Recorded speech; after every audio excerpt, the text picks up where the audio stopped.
Hi everyone! Today I will be covering additive and subtractive relief. I will be making the initial of my first name and then adding and subtracting clay to the surface.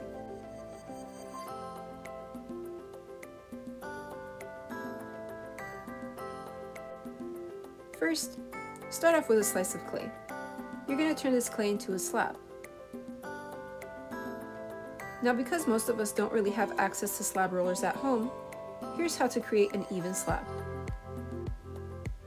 Tape two colored pencils with the same width on either side of the clay and make sure to give yourself enough room in between to roll out your clay.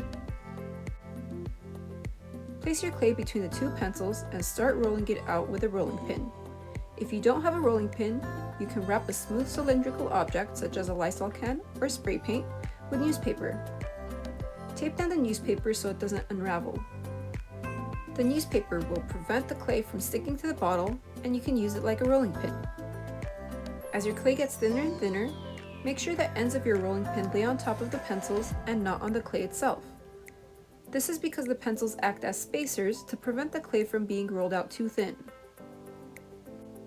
Once you have your slab rolled out, compress and smooth both sides with a metal grip tool.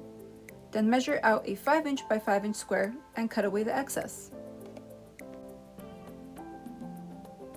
Now set aside the square while you work on the letter itself. Roll out a new slab, trace out the shape of your initial, then carefully cut it out. Next, place your initial on your slab, outline the edges so you know where to score both the slab and the back of your letter, and add slip. After you've added a generous amount of slip, place the letter onto the slab and press. You may see some slip alongside where the letter and the slab meet. You can use a damp sponge to wipe that away, then further use the sponge and your wooden thumb tool to continue cleaning the edges. Once the two are neatly joined together, set it aside to become leather hard. Once your clay is leather hard, you can use the wooden thumb tool, needle tool, loop tools, and any other tool you find fit to carve textures and designs into your work.